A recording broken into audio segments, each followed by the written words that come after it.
Hi, I'm Bryan. And I'm AJ.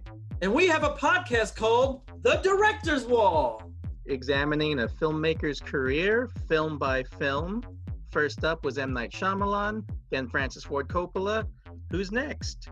Is there anything to this whole auteur theory? Find out on The Director's Wall. Subscribe via Apple Podcasts, Google Podcasts, Stitcher, or your preferred listening platform. I'm Larry Bishop, and you're listening to the World is Wrong podcast. We're here to tell you how the world is wrong. The world is wrong about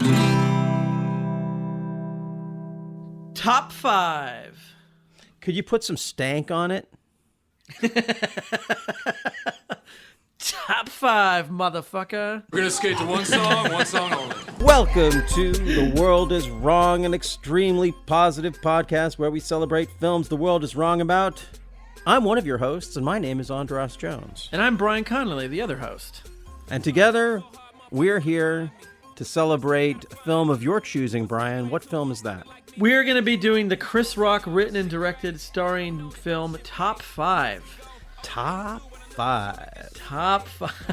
So let's go to a clip, and then why don't you tell us about it? What's up? This is Andre Allen, and when I listen to satellite radio, I listen to Sirius Hits 1. That's good. Just make it a little funnier. Funnier? You're a funny guy. Make it more funny. Okay. Hey, what's up? This is Andre Allen, and when I listen to satellite radio, I listen to Sirius Hits 1. Just, just put a little stank on it. Stank. Stank. Stank? Give it stank. Okay, I don't really know what you mean. Could you show me? You're the funny. Okay, all right. It's like, hey, this is Andre Allen, and when I listen to satellite radio, whoa, I listen to Sirius Hits 1. Woo! Stank.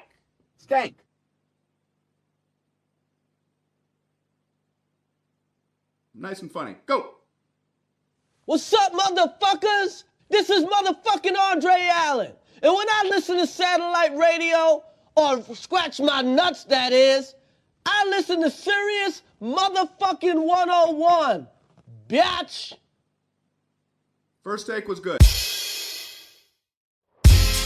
So the plot of this movie is Chris Rock plays Andre Allen, who was once a great stand-up comedian, now kind of doing schlocky comedies where he's dressed up as a bear, or Oscar baity movies where he's leading a Haitian slave revolt. Haitian, I think, right? Is that correct? Haitian? Haiti, but Haitian slave revolt, right? Yes. So he's about to get married to a reality TV star played by Gabrielle Union. And so while they're planning this wedding in New York City, cameras are everywhere. He's constantly being followed. And he's taking a little break. But while he's taking this break and doing some of the kind of the lead up that he has to do for his wedding, he's being followed around by a reporter played by Rosario Dawson. And she is trying to kind of get more of a window into the intimate, more truthful side of Andre Allen. And he at first is very reluctant to kind of give up information. But then he warms to her pretty quickly. And you're basically spending a day, what almost feels like real time, with these people as they go all over New York City, as he's kind of getting things ready for his wedding, but also just seeing his friends. And he's led around by JB Smoove, who's sort of like his kind of bodyguard / like guys helping him out, drives him around. And you get to meet along the way members of his family, his friends. And it kind of feels like it kind of definitely has this like throwback in a way to like the way indie movies used to be in the 90s. It's got that kind of like that Kevin Smith, Richard Linklater were hanging out with people and just hearing them talk for the whole movie. No explosions, no crazy. There's a little bit of violence. And it also reminds me a lot of the 80s films of Steve Martin and a little bit of Albert Brooks. This sort of like stand-up comedian now making a movie, and the movie is full of the kind of comedy that we knew from their stories and jokes they told on stage, and it's very much, in a way, kind of autobiographical, but also can be really silly and funny at the same time. This movie did okay. It made its money back. It did well. Critically, pretty good. And I love it. I think this movie is really great, and I think it's like Chris Rock in my mind can never do wrong. Like I've always loved him, but this is my favorite movie that he has made, and I hope he makes more of them. Right on. Well, how is the world wrong about this fabulous film? When I saw this movie, and I saw it when it came out, I was like, well, that's clearly one of the best movies of the year. It's not just a good movie, it is a great movie. It is very well written. It's just really funny. It's got a unique voice. And yet, despite being liked by people, it just kind of went away quickly once it was done with theaters. It was up for no real awards. Like, in my mind, this is the type of movie that should win some sort of, Boston Film Critics Association award. Or maybe nominated for a screenplay. But as we have talked about before, the Oscars hate comedies. Why? I don't know, because they're a bunch of jerks. But I feel like this movie, since 2013 when it came out, it's kind of been buried. It's kind of not really talked about so much. People are always, I think, looking to the next thing that Chris Rock is doing. And I think it's time to look back and revisit this movie that I think is really, really good and really, really funny. Right on. Right on. Well, I certainly enjoyed it. Watched it twice. And I haven't seen his film, I Think I Love My Wife, but I remember really loving Head of State. Yeah. And those are his only 3 films that he's directed, as far as I'm aware. Have you seen I Think I Love My Wife? I have not, but that sounds interesting because it's like a remake of a French movie. I think it's like a remake of a Romer movie or something like that. And it's co-written with Louis C.K., I definitely should watch that movie. Like, I feel like that could be really good. Yeah, maybe the world is... maybe we'll have to do a part 2 of this. Could get us into territory of the world is wrong about Louis C.K., and then we'll just wait for those calls to come in. And so, like, what I like about this movie, it definitely builds on...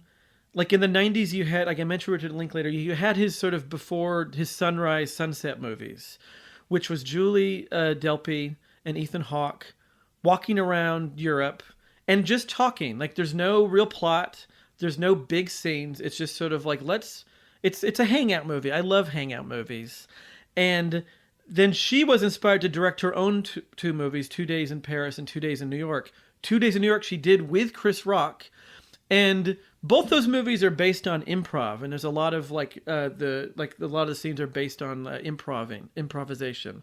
This movie feels less improv-y, top 5, but it definitely is sort of the adjacent, cousin to 2 Days in New York and the Sunrise movies.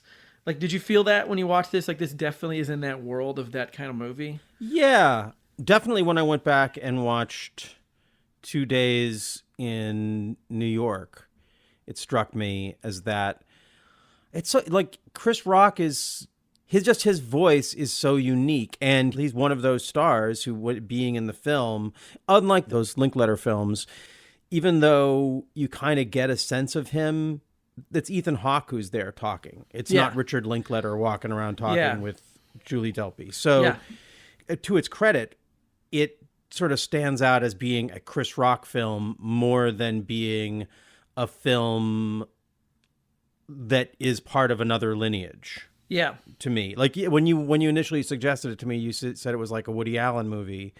And I was like, I don't remember any Woody Allen movies with scenes in strip clubs or dealing with addiction. And it's not at all like a Woody Allen film. It's like a Chris Rock film. Yeah. So it just makes me, like I said, it makes me curious about that other film, I Think I Love My Wife, and it makes me curious to know what Chris Rock's entire filmography as a director is going to look like when he's done. because he's clearly a filmmaker. Yeah. And he's such a beloved figure. It seems like he's a guy who could probably make a movie whenever he wants to make a movie. So he's making the movies that he wants, right? I mean, it's not like he's trying to make super expensive. Like this movie, Top 5, it made money. It didn't cost a lot of money. It made money. And it goes on the shelf on his filmography. And you're like, that's a solid film. And it doesn't, it feels like Chris Rock. Yeah. And although I did have a question, do you think it doesn't seem like it's about Chris Rock? I think, well, he said in an interview that he based this on Kevin Smith's life because he's good friends with Kevin Smith. And I guess Kevin Smith's wife is a reporter, and that's how they met. Like, she was following him around or like hanging out with him, and they fell in love. And Chris Rock was like, that sounds like a great movie. I want to make that movie. And so there's that kind of, as the kernel is sort of like the basic plot. But there's definitely a lot of elements of this movie that feels kind of semi-autobiographical. I think especially sort of like the idea of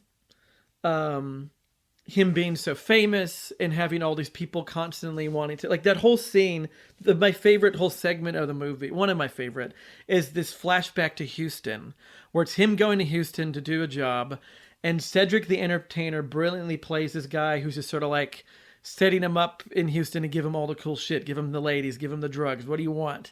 And that felt like it must have been from a true place. Like the details in that whole segment seem like not from the imagination, but from experience.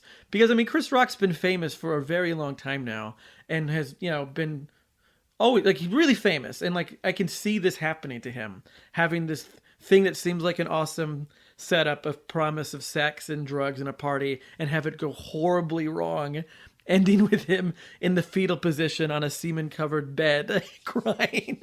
It's the second film you've suggested that has a bedsheet covered with bodily fluids as a sight gag. This is just my thing. It's what I'm into.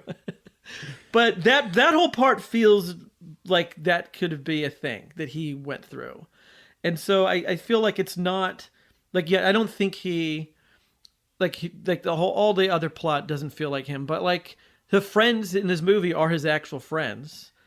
Like you have that great bachelor party scene with the best like friend group you ever would want on a crazy bachelor party of Whoopi Goldberg, Jerry Seinfeld, and our old friend Adam Sandler. Now, there's a part of me while I was watching it, I couldn't, because it's this guy who was great. It was a great stand-up who's gotten known for making goofy comedies and now doesn't do stand-up. I couldn't help but think about Eddie Murphy. Oh, definitely. Yeah. It feels like there's some... Because has Chris Rock ever stopped doing stand-up? He's never stopped doing stand-up. And he's never stopped doing really funny things. And like it was also always was doing some dramatic stuff too. So like he's always kind of been doing both, more comedy than drama. Like when he does a drama role, it's very rare. But... he's great in this latest season of Fargo. Yeah. Have you seen that? No, I have not. But he was also really good in like New Jack City, and so like he can show up in all sorts of things. Like he is very talented, and so but I can't feel like this movie taps into a thing that probably all comedians get, where they just want the public just wants you to be funny. Like I think Jim Carrey has gone through this too, where it's like, we want you to be funny. Don't do an Oscar movie. Like just be funny. And I think when you're a comedian, you're expected to be funny all the time, which is then why you get these kind of angry, bitter comedians like Jerry Lewis, because it's like, I'll be funny, kid, when I feel funny or when I want you to think that I'm funny. But like, other than that, leave me alone. Let me be the serious guy. I mean, how many comedians have made their version of Sullivan's Travels? Like this kind of it's different, but it's basically that same dilemma. Yeah. You know, and when you look at the reviews of this on Wikipedia, it's compared to Stardust Memories. And there's that too. Mm-hmm. And, we could just go through, it seems like, as you said, this is a consistent complaint for the funny folk. Yeah, and it's like, but like no one ever says that the other way around when someone who's really serious, like when Kenneth Branagh is going to do like a comedy, no one's like, hey, you're a Shakespearean actor. What are you doing? Doing something funny. Like, you should be doing something serious. Like, no, like it doesn't really work the other way around as much. Like, we'll be totally happy if Anthony Hopkins or Tommy Lee Jones are funny in a movie, you know? But when it's the reverse, for some reason, people get really apprehensive towards it. Is it really? I feel like it's the opposite. I mean, you know, let's think of some examples. So certainly Adam Sandler gets more props for being serious than for being funny. Yeah. Robin Williams got more props for being serious than being funny. Yeah. Steve Martin hasn't done it much, but I feel like people really dug The Spanish Prisoner. Bill Murray didn't get a lot of love for The Razor's Edge, but since then he's done certainly enough serious films where people buy him as, I don't know, it depends what you think of, if you think of them as serious. Yeah. Like he always has some whiff of comedy to him, but you know, Lost in Translation isn't a comedy. But I think you're basing this opinion on people like us. Like, we can understand that. But when you look at like user comments for Uncut Gems, a lot of people hate it because they didn't think it was funny because they wanted it to be an Adam Sandler movie. You know, like I think the public in large wants Jim Carrey to be funny. They don't want him trying to win an Oscar. They want him to make them laugh. And yeah, I think that like critics and film fans can accept these people taking chances and being interesting. But I think like people who just watch movies, who aren't as passionate as we are about movies in general, are mad when comedians are trying to be serious. Yeah, we may differ on this one, just because I'm just thinking about it. It's like, because I get your point that the Academy hates comedies, but it's these comedy actors keep getting nominated for Academy Awards playing. You know, Robin Williams gets nominated for Good Will Hunting, and Jim Carrey gets nominated for The Truman Show, or, you know, I guess, is The Truman Show a comedy? I don't know. So it's clearly there's something, at least from the standpoint of the comedians, there must be some sense of, I want to be taken seriously. Maybe it's more like, it is sort of like an envy thing of like, yeah, I know I can be funny, but I want some of that Robin Williams respect. I want some of that Jim Carrey respect for playing... You know, I want to be in an Oscar movie. Yeah. And then on top of that with Chris Rock, and this is, you know, what he's bringing is the focus on race. Like when Jim Carrey makes a serious movie, he's not also making a statement about, you know, where he comes from as a person, and that reflects on other people. Mm-hmm. You know, unless you're a tall, gangly impressionist, he's not like representing you. Whereas Chris Rock, you know, he's making a movie about a slave revolt. And so he's trying to not just make a serious movie, but make a statement movie in a way that, I'm trying to think of other comedians. I mean, it's sort of like Jerry Lewis and the Day the Clown Cried. Yeah. Right? Mm-hmm. Certainly I don't feel like Woody Allen's ever made like a statement movie that it's about like anti-Semitism. No, I mean the closest he made was The Front, and it wasn't a Woody Allen film. Yeah. Anyway, we're getting kind of far away from talking about this movie. This is an interesting conversation about comedy and seriousness and the Oscars and respect, but we should get it because this movie itself it's one of those films that really, it's a comedy that benefits from a second watch. Because the first time you watch it, you're just sort of going along for the ride of how fun it is. Mm-hmm. And then on the second watch, you start to get, oh, this is a filmmaker doing some, you know, this is the first time it's a movie, the second time it's a film, I guess. Yeah, yeah. So why don't you walk us through some of the things that you love about this film? It's just such a pleasant to watch movie. Like you said, like Chris Rock has such a unique voice. And I just love hearing him talk about anything. And he has such a unique point of view about everything. And this movie has that great thing of just, you're kind of eavesdropping on these wonderful conversations of like kind of just about things in life and things in pop culture. And when you have someone who's really smart and funny like Chris Rock, that's a great thing to sit and watch. Like this movie couldn't be boring to me, because I just could hear him talk about anything. And I just think a lot of and he's also a very generous director and comedian because he's allowing everybody else to be very funny in this movie as well.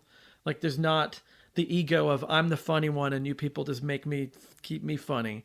Like there's so much talent in this movie and they're all very funny. Like that whole scene where he goes to his old neighborhood and there's that hilarious part where this guy is kind of like being a jerk to him and then kind of asks him for money, and it's revealed that it's his dad, played by Ben Vereen. And I've never seen Ben Vereen be funny, but he was really funny. That scene was really funny. Shut up! 10 Speed and Brown Shoe? Come on! I've never seen that. You never seen 10 Speed and Brown Shoe? No. Oh my God. Is Ben Vereen He's hilarious funny in All That Jazz. Is he funny in that? Well, I think he's funny. And then that leads into the scene where it's like all these great SNL people together. You have Leslie Jones and Tracy Morgan and Michael Shea and Jay Pharoah. And that scene's great. And everybody in that scene's being really funny. And I know that scene feels kind of improv for sure. It feels like these people are so funny. We're just going to put them in a room together. And it has that kind of feel like when you watch certain things with comedians where they're trying to out-funny each other and make each other laugh. And that scene is great. And that's the scene where they start talking about their top 5. In the movie, the top 5 is a list of your favorite rap hip hop artists. And there's a lot of, it's interesting. There's a lot of Charlie Chaplin references in this movie. Rosario Dawson asks him what he thinks about Chaplin. He's like, oh, he's great. Like the father of comedy. And then when he does his top 5, he talks about KRS-One being the Chaplin, Charlie Chaplin of hip hop. And then my favorite scene in the movie is he goes to jail, and in jail is DMX, and DMX does a cover of Charlie Chaplin's song Smile, which is such a magical, great moment in this movie. Let's definitely play that on this episode. To hear DMX do his version of Smile is so good. And at that moment, I heard this crazy sound.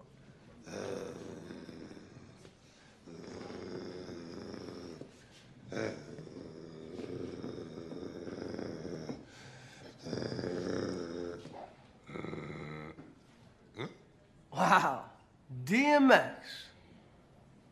What are you doing here? Really? What am I doing here? I'm X, man. I live in this motherfucker, man. Don't you watch the news? Damn, homie. I respect the fuck out of your shit, man. Uprise? I'm gonna see that as soon as I get out, man. Yo, man, thanks a lot, man. I'm a big fan of yours, too. One thing I really respect about you, why I fuck with you for real, son, is that you won't let the industry box you in. We're pretty much on some same shit, yo. I'm kinda tired of rapping, man. Plus, I got so much more to offer. That's what I always say, man. I got so much more to offer. You got a minute? Yeah. Check this out. Smile, though your heart is aching. Smile, even though it's breaking. When there are clouds in the sky, you'll get by. Smile through the pain and sorrow. What? Smile and maybe tomorrow you see the sun come shining through for you. I'm expressing myself over here, nigga. Light up your face with gladness, hide every trace of sadness. And although a tear is ever so near, that's the time. You must keep on trying. Smile. What's the use of crying? You'll find that life is still worthwhile. You just smile, motherfucker. Smile. Smile. Your heart is aching. And I kind of felt like that's so good. The way he just goes, what? And does his, he really puts his stank on it. On that song. And then, of course, going back to what we talked about with people wanting comedians to be funny, I love the scene where Chris Rock has to record like a little message on a radio. And then the comedian, Brian Regan, keeps telling him like, put some steak on it, make it, like, God, do more. And that scene is great. And I'd imagine that's definitely something that Chris Rock probably lived through that moment. I can see that happening to a lot of comedians, of people just being like, make it funny, just be funny, make it funnier. And funny for some people isn't a thing you can just do out of nowhere. It actually requires work and thought. So yeah. I'm glad you explained that, because that explains why our intro was the way it was. No work or thought put into it. Is that what you mean?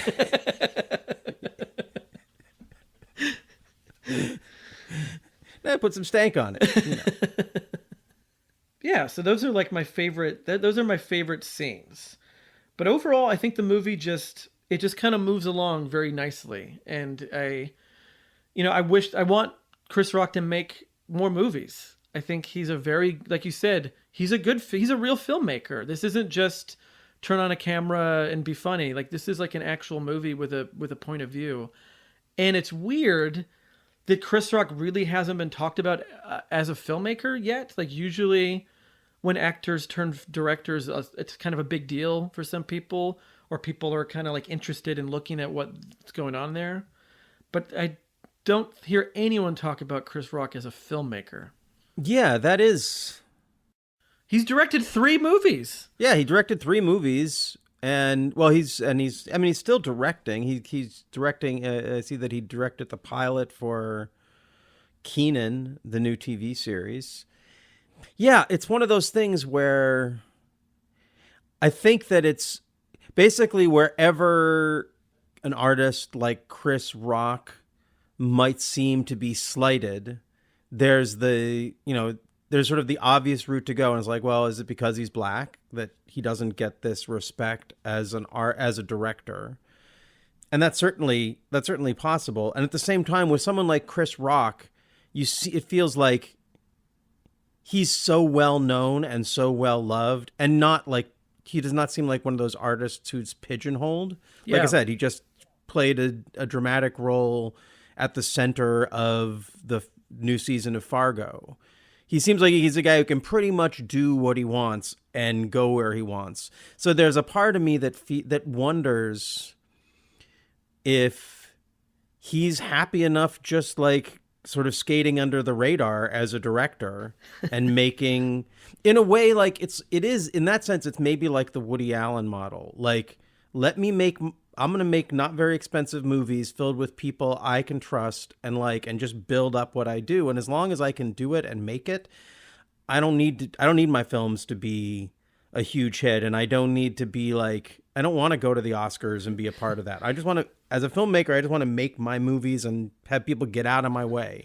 And maybe I just, don't you get the feeling like Chris Rock, if he wanted to put top 5 in the top 5 things you know about Chris Rock, he could do that. He could give it that extra push. Because it's not like, it's, again, unlike this film, it's not like he made a film that's difficult to like. This is a film that's filled with not just him, but other very beloved actors in really engaging performances.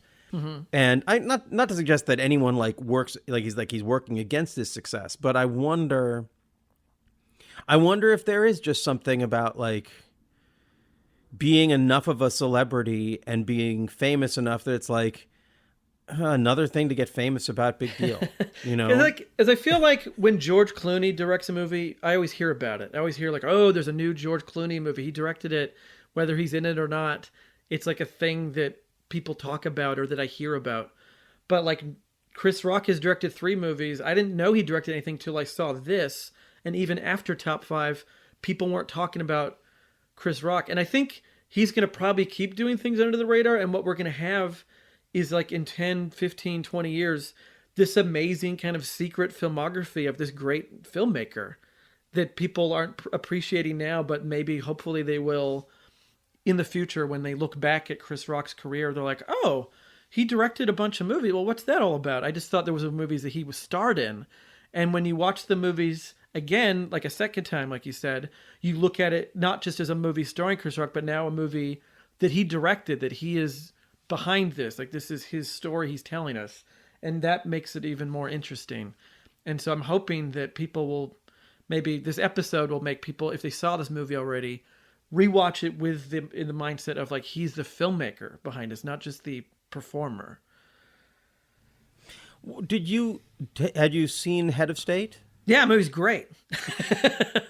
And that's definitely felt more like a straightforward, like that feels like more like a bigger crowd pleasing comedy than even this movie. Like, that's a movie that a lot of people saw. Like, Head of State was more broad, but there still is like satire in there, and there still is like that strong Chris Rock voice that is just inescapable if he's doing anything. Yeah. Maybe George Clooney's just a more insecure person. I want people to know I directed this. I mean, there is, I don't know, like I'm not, no personal judgments, but I do feel like, so George Clooney, like we were talking about comedians who want to be taken seriously as actors.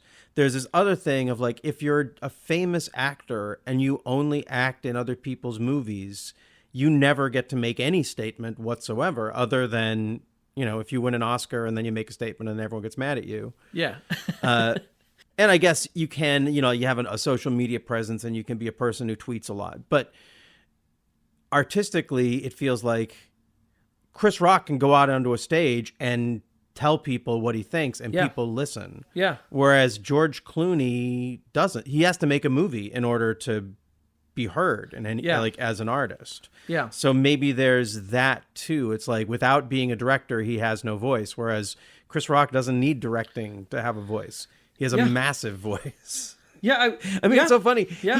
Have you noticed this about comedians? Like when you talk about them, you start to, like, if you've watched them enough, you start to like feel them in your body. Like like I can feel like little bits of Chris Rock's rhythm coming through. And when I say like, hey, you know, like I'm talking about it, I don't need to be a director. Like I can feel him saying that. And I guess that's the sense, like his voice as a comedian, your voice can be so strong. That's true. That other people, it's like with a song you can sing along, and with a comedian, you can just sort of take on their persona. You know, like if I talk about Woody Allen, it's very easy for me to fall into talking like Woody. As with every actor in all of his movies. Well, that's a very strong comedic voice, right? I mean, can you imagine if Chris Rock made 10 films with other actors playing the Chris Rock character? Yeah. That would be interesting. If he maybe he would be more respected as a filmmaker if he started making movies that weren't starring him, because then the only Chris Rock that you're looking at is that he's the director or the writer. Yeah.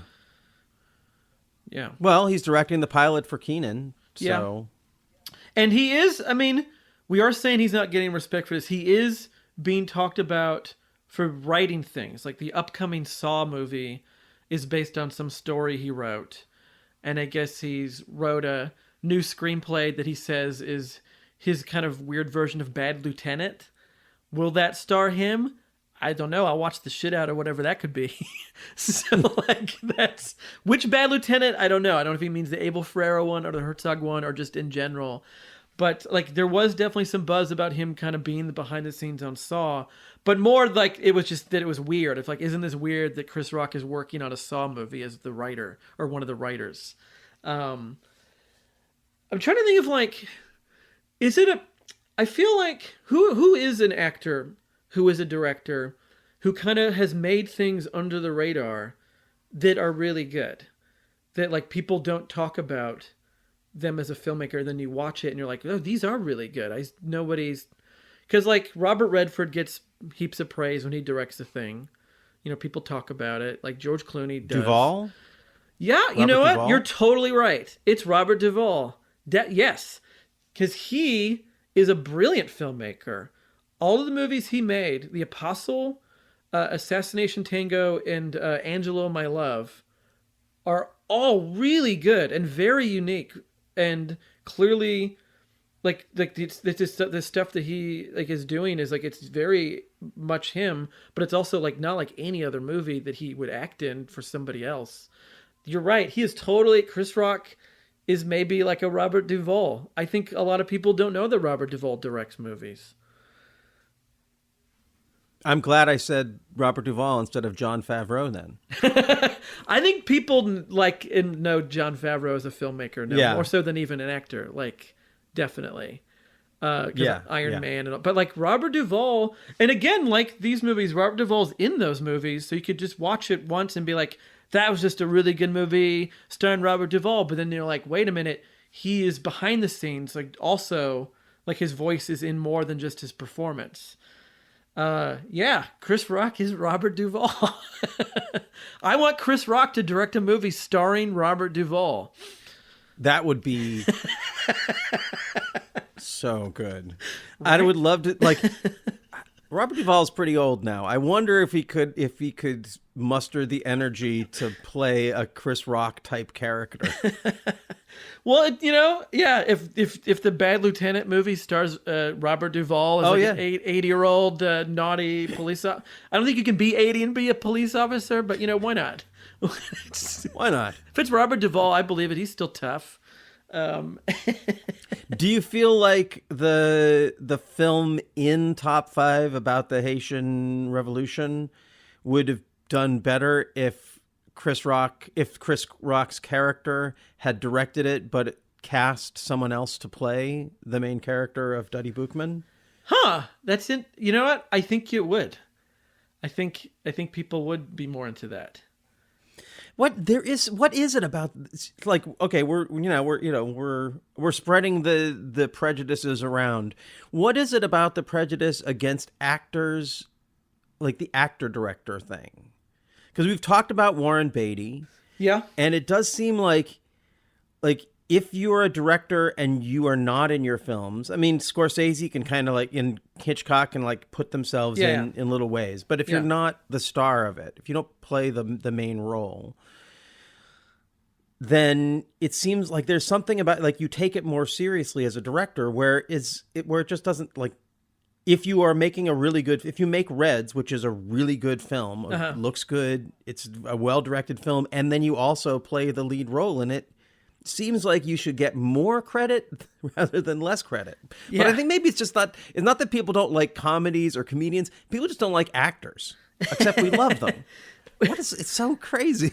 Yeah, it's like, we love you acting, but don't, like, what, like, and I think people, like like going back to George Clooney, a lot of people don't want to hear his opinions on politics. They want him just to be handsome and in a Ocean's 11 movie, I think a lot of these, I think people like their actors to be, I think people get thrown when people start going out of the familiar and into a new place. And it throws people off. Like when we first heard that, David Hasselhoff is a huge singer in Germany. You're like, that doesn't make sense. He's just an actor in these dumb TV shows. But then you hear that then you see his music, and it's not for me, but there's people in Germany that love it. And I think, actor, director. And what's interesting is it's even within people who are successful at it. It's like going back to Woody Allen. He made his funny movies. Like, he started with these kind of more slapsticky, movies. Then he makes like Annie Hall, and it's like, oh, this is a more grown up Woody Allen. This is great. We love it still. It's still very funny, but very poignant. And then he makes Interiors, right? Was that after Annie Hall? Yeah. And that's not a comedy at all, and he's not in it. And a lot of people don't like that movie. I think that movie's great. But it threw people off, just being like, wait, like, this movie's got good actors and it's good, but like, what is going on here, Woody Allen? And little did we know this is sort of the pattern he'll continue his whole life. And then he makes Stardust Memories, which totally baffles people, because then it's about the comedy drama, like, which one do you do? And I think that's maybe why I said this movie was like Woody Allen, but I guess that was very misleading, because this movie's nothing like a Woody Allen movie, but for some reason I feel his spirit is in this movie somewhere in a weird way in Top 5. Yeah, it takes place in New York, and it's a comedian acting, like a comedian directing a film about, being a comedian who doesn't want to be funny. So there's an obvious Stardust Memory connection. Yes. And you can see that whole thing that the Haitian Revolution. What's it called? Uprise. That's the name of the film within the film. That the film Uprise is kind of, it's getting the same kind of response that Interiors got for Woody Allen. So there is something. There's definitely something there. Although I'm gonna keep my money on it being more about Eddie Murphy because. Yeah. Because that sense, I think it's because people are so hungry for Eddie Murphy to come back as a stand-up comedian. Mm-hmm. And it's almost like the film is saying, it could be fun. Yeah, and and every time Eddie Murphy makes a really good movie, like last year's Dolomite Is My Name, the next thing everyone says, oh man, I hope he does stand-up again. I hope he does that. I think that'll be great if he does that. And he never does. But yeah, so that's another thing. What is it about stand-up comedians that people really want them just to do that? They get uncomfortable when they go beyond that, or people feel betrayed by it, or they get really sad mostly that they aren't doing stand-up comedy. Well, I think that's just because that makes sense in the same way that if, like, when the Beatles stopped touring, yeah. You want to see the idea them... of someone coming to your town Yeah. and standing on stage where you could possibly be in their vicinity, and they do or say something new that only you get to see. Yeah, that's true. That that seems like that's very different than watching a movie. Yeah, it's like there's that scene in this where in Top 5 where Chris Rock is saying, what I really love is going to one of my movies and being in the back of the movie and feeling people respond. And let me tell you, as someone who's been in movies, that's a terrible experience. That did not ring true at all. He was lying. That is a terrible, you can't do anything about it. You're a hostage to every mistake that you made in your performance. And you have to sit there and watch it and do nothing about it. I'm sorry, you're lying, Chris Rock. That's the worst experience in showbiz. I mean, I suppose, no, there is a worse one. It's going and watching a movie that you were almost in. Then you really can't do anything. That's worse. That's worse. What was the worst one? Was there a movie that you were almost in, but you had to see because you really wanted to, and it made you sad, even if the movie was good? I'm curious.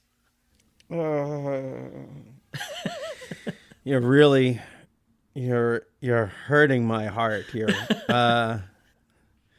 Yeah, there was a little film called Dead Poets Society, but we won't go into it. I'll tell you, it makes it hard for me to watch those before sunrise and after sunset films. And I love Ethan Hawke now, but it's been a bumpy road.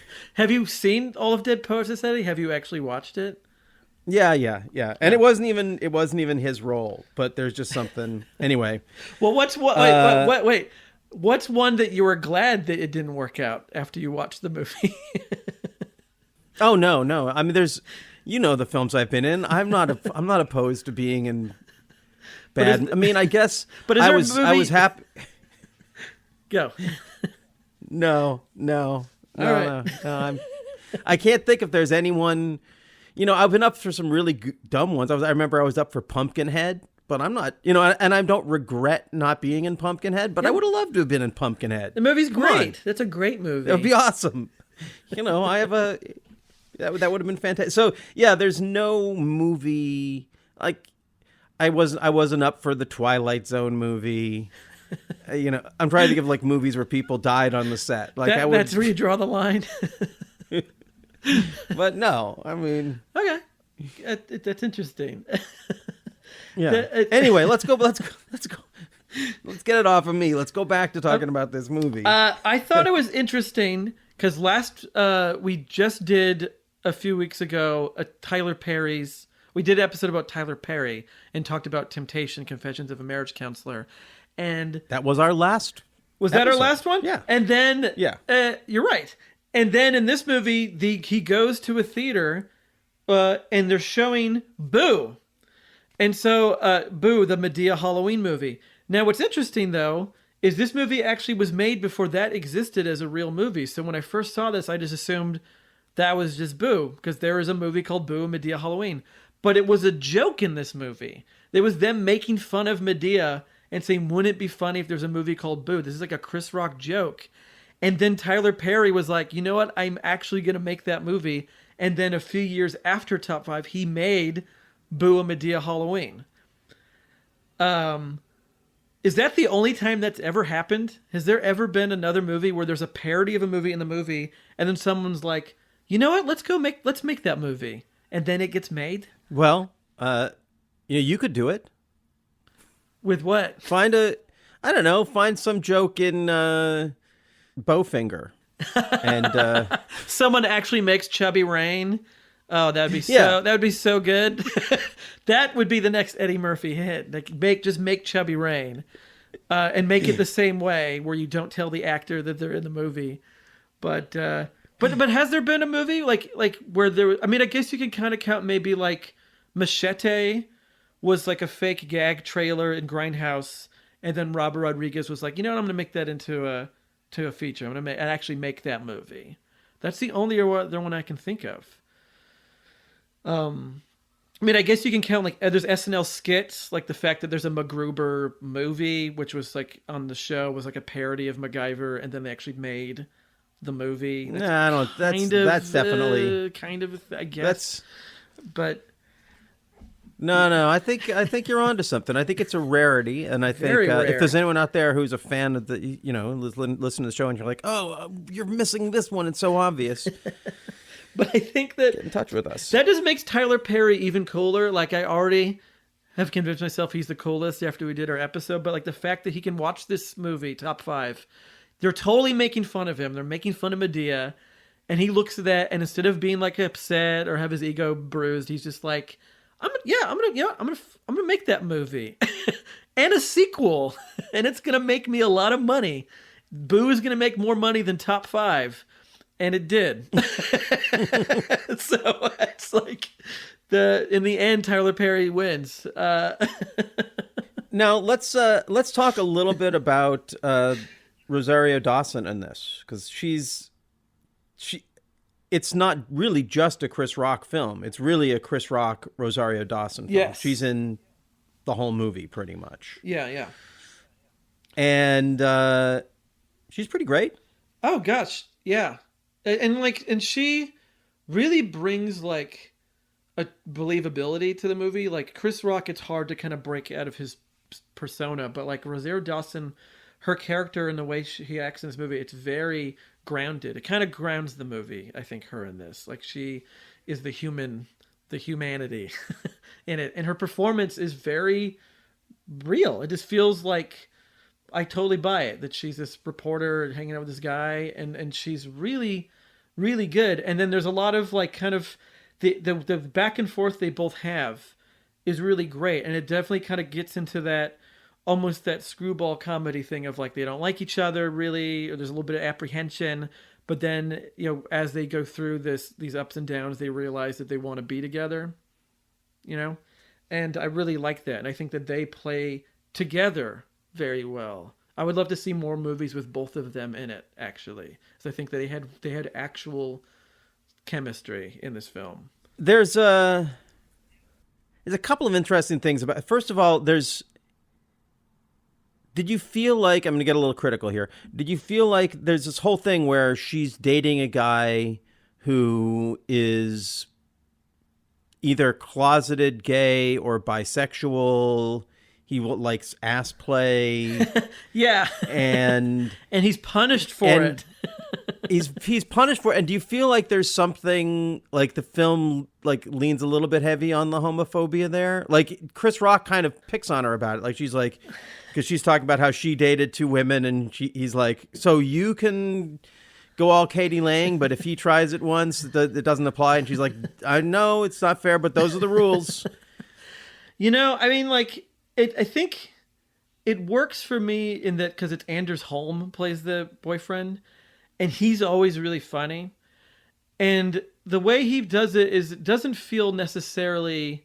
Well, at first it doesn't really feel like gay panic or homophobia, because at first it really is just like he's into this freaky thing, she's into it, and then she's not into it because it's all he's into.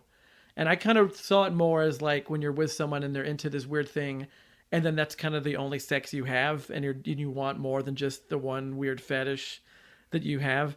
I mean, it's definitely a harsh punishment because it ends with her putting hot sauce on a tampon and shoving it up his ass. Definitely the most shocking thing in the movie. Now, we're going to sound like two white guys on this podcast, but the whole hot sauce in your bag thing, because I remember I first started hearing about it because of Beyonce, and then I guess Hillary Clinton was talking about it during the 2016 campaign, like she was trying to ride that train. But this is 2 years before, and Rosario Dawson has this whole thing where she always carries her hot sauce in her bag. Is that the first time this showed up? And again, you may not be the right person to ask, but this whole thing of carrying hot sauce in your bag, it can't have started with this movie. This movie must be commenting on something that already exists because it was this larger thing. But have you followed that meme or that trend? No, but I mean, like, it's possible that this is just sort of like, it's a thing people do, you know, and this is before it kind of was more talked about and known with the celebrities. Just like, you know, Paris Hilton was famous for having her little dog in her purse, but like there was people before Paris Hilton who carried, you know, little dogs in a purse around Beverly Hills. It was just sort of like, until you get someone on the level of like a Beyonce where it's like inescapable to know about like what's in her purse, you know, like I think, you know, maybe this is the first moment of pop culture hot sauce and purse. Now, just to be clear, the dog in the purse, the little dog in the purse is a living dog. It's alive. She walks around with her live dog. It's not like a dead dog in a purse. That would be gross. Yeah. Why would anyone assume that it was a dead dog? The way you said it, she's purse? Walking around with a dog in her purse. It just sounded like it might be stuffed or. Anyway, so now we don't advise anyone to recreate the scene in which Rosario Dawson puts hot sauce on her tampon and puts it in Anders Holm's butt. We did. This is a perfect moment to mention that our network, Paper House Network, has a new sponsor, which is Silk City Hot Sauce. And I've been loving their Bobby Biggs Chipotle. And because they're a sponsor, we can offer you a special deal. Yes, this is a quick little ad read. We don't do these very much.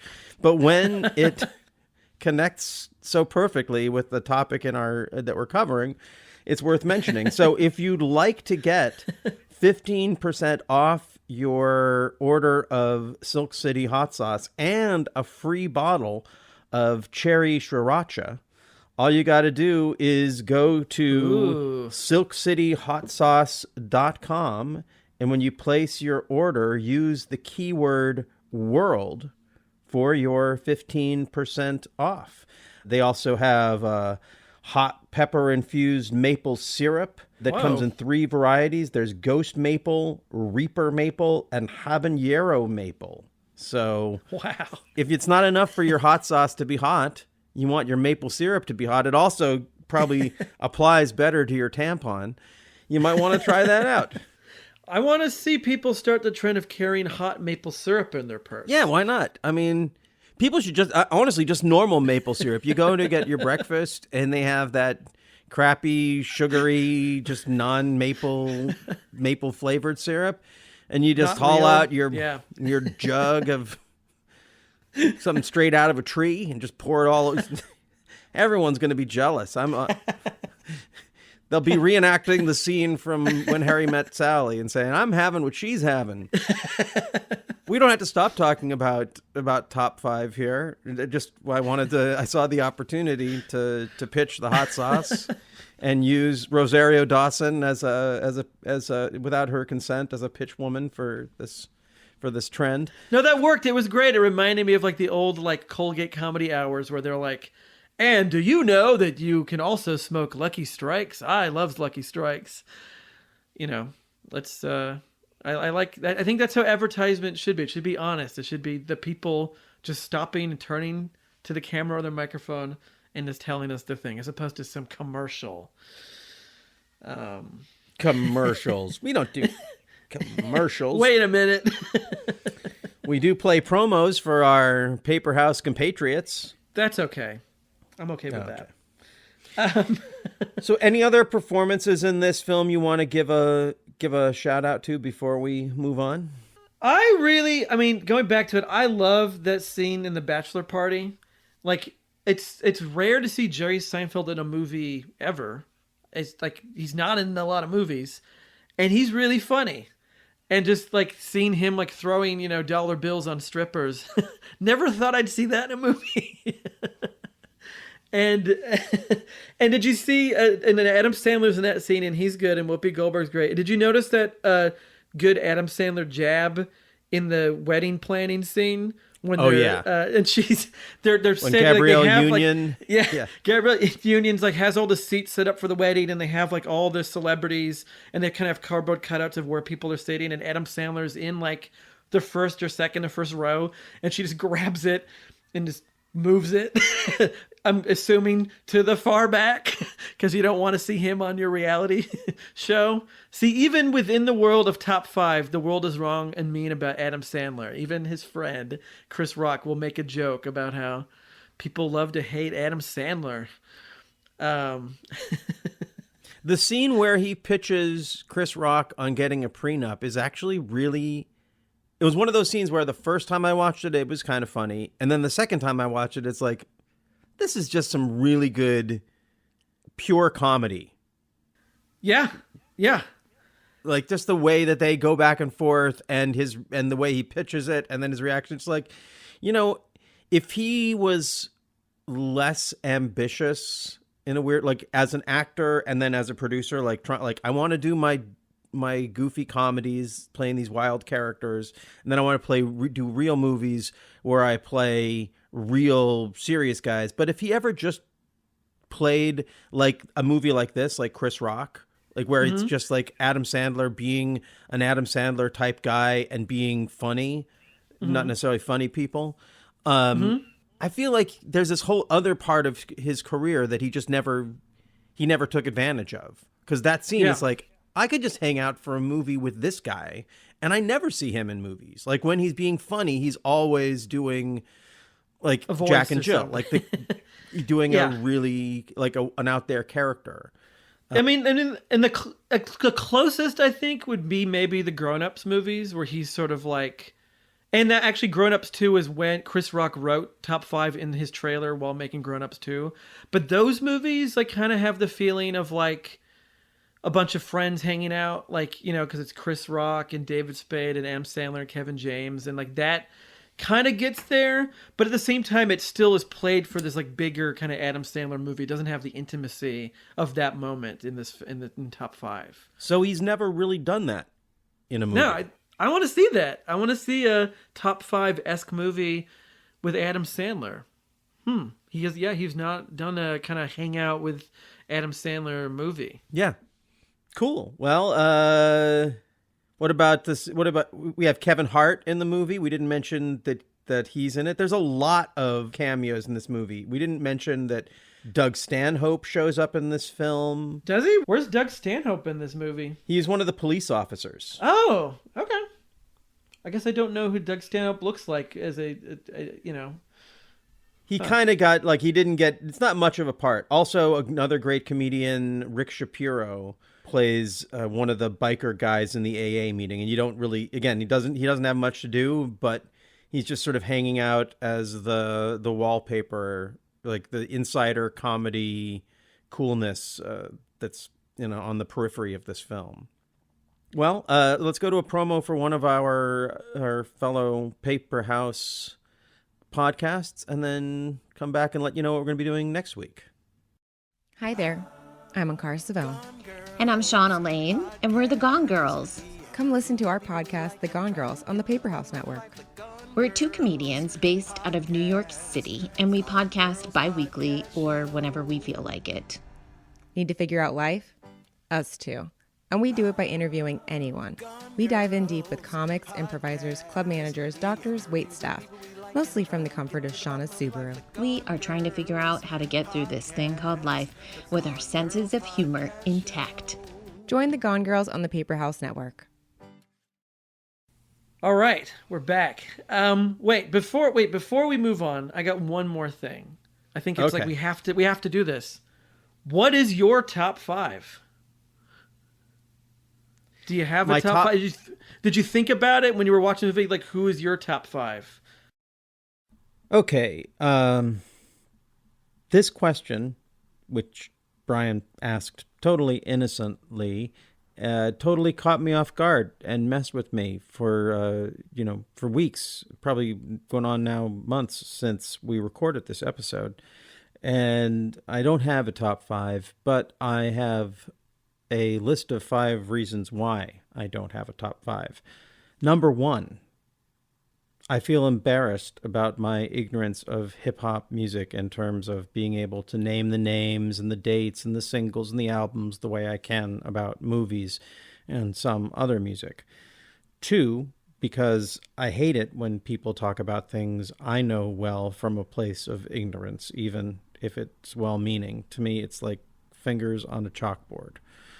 If you don't know what you're talking about, then don't act like you have an opinion. And I'm judgmental that way, and that makes it hard for me to make a list like this from a place of ignorance. 3, because even though there are so many kinds of music I can't speak authoritatively on, from, lots of different kinds of metal to bluegrass to, just so many different strands of music, but I don't feel guilty about it. Maybe that's because being ignorant of hip-hop can come off as being hostile to hip-hop, which can be a way of saying you're hostile to way more than just music. And so that's not the case, but it's just, it's one of the reasons why I just froze when he asked me that question. 4, why? Because I'm white and nerdy and just a little too old.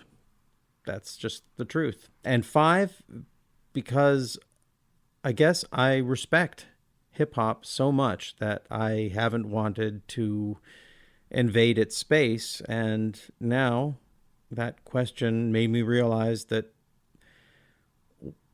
respect also has made me ignorant, and that's embarrassing. Back to the show. Yeah, so I have one, and it was really easy because I didn't realize how easy it was. In my head, I was like, yes, these are my top 5. And this will be in order from 5 to 1. So I put as 5, the Black Sheep, which I love. They only had one album, I think, maybe 2. So good. The Beastie Boys. I grew up with the Beastie Boys. It's like some of my favorite music. I think that stuff is so fun and great. And they never made a bad album. Then A Tribe Called Quest. Big fan of A Tribe Called Quest. Then Public Enemy is so good. They're one of my favorite bands of all time. And then number 1 is Wu-Tang Clan. I'm a huge Wu-Tang Clan fan, especially those first 2 albums. And some of the offshoot albums, like ODB's first album, is amazing too. So that's my top 5. Well, I'll give you a high 5 for your top 5. Thanks for what I wanted to say is, Bryan, I just want to say thank you for being 10 years younger than me. By the time you were coming up, all those weird stigmas that I came up with, they were gone. And I both envy you and also am so grateful to be co-hosting a show with you to make our show just a little bit more relevant. So thank you. I bring in the youth. I'm the youthful energy that. Have I told you about the time I interviewed Abby Hoffman for my school paper? Who? I'm just kidding. No, it's weird. I've always remembered hip hop. Like, there wasn't a time in my life where I don't remember that being around. Like, when I was 5, I had a record player and I wanted to be Grandmaster Flash. So I ruined a lot of my parents' records by scratching it on the record player because it sounded cool. I loved it. I wanted to be a DJ. Yeah. I remember the first time I heard rap, and it was on Rapture Blondie's Rapture. It came out as a single. I was in 7th grade, and everyone was doing that. And then I guess it was, you know, I don't know what was, probably it was the Beastie Boys. You know, it's just like what was on MTV. It was basically as rap and hip hop found its way onto MTV, it found its way into my life. Yeah. But that's to say that that very little, because for a long time MTV was pretty segregated in its programming. So, True. yeah. So, when we're not doing this podcast, we each have our own other podcasts that we do. You have the Radio 8 Ball Show, where you answer questions by picking songs at random. Is there anyone, this movie has tons of people in it. Is there anyone in top 5 that made it on your show? Oh, yeah. The great Rick Shapiro. Are you familiar with Rick Shapiro, the comedian? I'm not. Oh, if you ever watched the Lucky Louie series, he played Pamela Adlon's weird brother, who at one point in the series has a full frontal, just walking around naked scene in this sitcom, HBO sitcom. But it was just one of those like wild things. And he, in his heyday in New York City, he really had that Lenny Bruce, like on fire, constantly riffing, like pure stream of consciousness genius thing going. And he played a lot at the Sidewalk Cafe. And I saw him many times there. And then when he came out to Hollywood to work on Lucky Louie, we reconnected. And then once he was coming through Seattle, and we had him on the show, and he was hilarious. I loved doing the shows with him, because he's both hilarious and tragic and dangerous and funny. He also showed up in several episodes of Marin, the TV show. And I think he was in Pootie Tang as well. So, yeah, Rick Shapiro, check him out. He's amazing. Nice. And you host another podcast called The Director's Wall with your co-host AJ Gonzalez, in which you look at a filmmaker's filmography from top to bottom, from stem to stern. And you're currently exploring the work of Francis Ford Coppola. Yeah. Now, basically, one of the games that people who follow the show have probably come to love is the game where we ask Bryan what film he thinks they're going to be on, and then he tells us about a film that that show is weeks away from. All right, so here we are in February. My guess is Peggy Sue Got Married. That's where I think we're going to be in February. So I just want to be clear. Just want to be clear that the week that this is coming out, that we're recording this, is the week that our One Trick Pony episode is coming out, and in it you predict that you're going to be you'll be on Rumblefish, and we're still on Hammett. Hey, I just did The Outsiders. It's coming out the week that we record this, so Rumblefish is a few weeks away. We're close. I was close. I was one movie off. Okay. So, okay. You know, this is the problem of doing stuff in advance. We also might all be dead by the time this comes out. You know, we can't predict what's going to happen in the future. Like February's great. Oh, I love being here in February. What a wonderful life we all have. How about that? That's better. Be optimistic. Well, I'm looking forward to hearing what you have to say about The Outsiders and Rumblefish. Those are two amazing films with incredible casts. And have you ever? No, we said there's only 3 Chris Rock films so far, but would you ever consider doing like a director's wall, like sidebar? Like I kind of thought it could be fun to because like when you do something like Coppola, it takes years because the guy's made so many movies. And I think that's the case for a lot of these filmmakers. But I think it could be fun, like between seasons, doing some people that just did a few movies that are noteworthy. And like I think Chris Rock could totally work for that, you know. just cover those 3 movies, or even just do an episode, just one episode about like, let's spotlight this filmmaker and all his movies, you know, like for sure. That's definitely been something I've thought about. You know, I'm sitting here thinking it might be cool. I'll just throw out an idea. You know, between the episodes, you should, or not between the episodes, but between your seasons, you should probably do a thing where you let the audience chime in, and then you could probably get a couple of episodes out of just being like, okay, well, here's the ones that we're considering, and you could talk about all of them and sort of make the case for them, and then build up some excitement about what are they going to pick? What are they going to pick?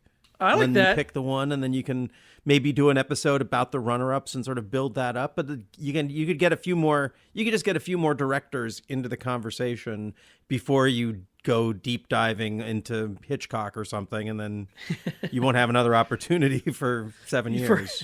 That's the nice thing about our show here, is that every month I can do something different, whereas I'm locked in the Coppola for a while. So I'm not going to be picking. Coppola. But at least it's something good, I guess. But I think we will never pick somebody that's totally unwatchable, because then that would be like you're stuck. Because I have to finish it. I could not finish their filmography. So whatever. Oh, and you know what? Speaking of, I don't know what all this is, but an honorable mention. You suggested that I watch 2 Days in New York to get up to speed on this one, and you did not. You failed to mention that one of the most amazing things about that film, and I'm sorry if this is a spoiler alert, I guess maybe it is or maybe it isn't, but that it features a really amazing cameo from our beloved and also sort of tragic friendship with Vincent Gallo. Oh yeah, he shows up to buy Julie Delpy's soul and then hide it in his crotch. And as you do. I was very, very happy to see that. And he seems like, you know, you could do like these directors who've only done 2 or 3. What has he done? 3 films? Yeah. You know, you could do like a little thing of just like, you know, that maybe they don't deserve a director's wall yet, but you know, upcoming just the director's 3Bs. wall. Yeah. For sure. Anyway, well, if you've enjoyed this show, we'd love to hear from you. You can reach out to us at contact@theworldiswrongpodcast.com. You can find us on Instagram @theworldiswrongpodcast. And what else? Is there anything else we need to let people know before we go? Probably that's it. Yeah, no, that's it. Well, we hope you've enjoyed this episode, and we hope we didn't ruin. We didn't really spoil top 5. We didn't. We didn't give away too many secrets, except for the whole hot sauce stuff.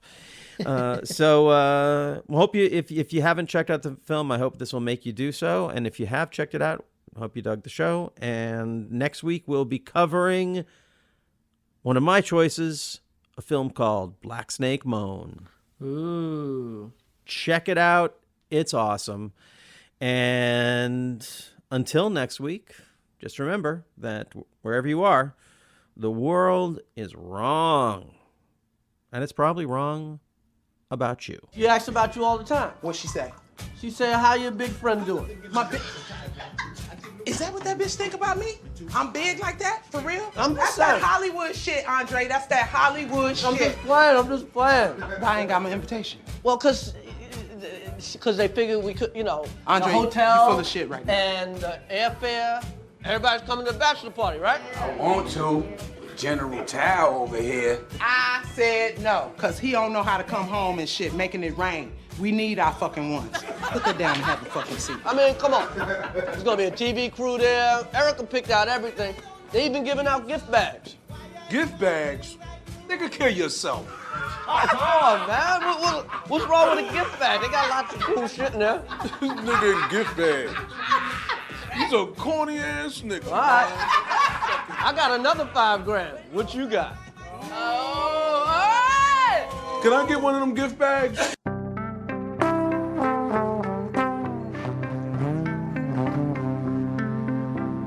Radio 8 Ball.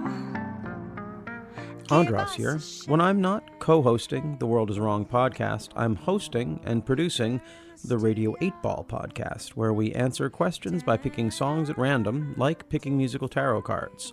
We've hosted musical divinations for people like John C. Reilly, Patricia Arquette, Tig Notaro, and Fred Armisen, and hosted over 200 songwriters, providing the randomly chosen answers from Inara George and Dan Byrne to Mose Allison and Alan Toussaint. That's Radio 8 Ball, all one word. You can find us wherever you get your podcasts and download our app from the iTunes App Store. Show.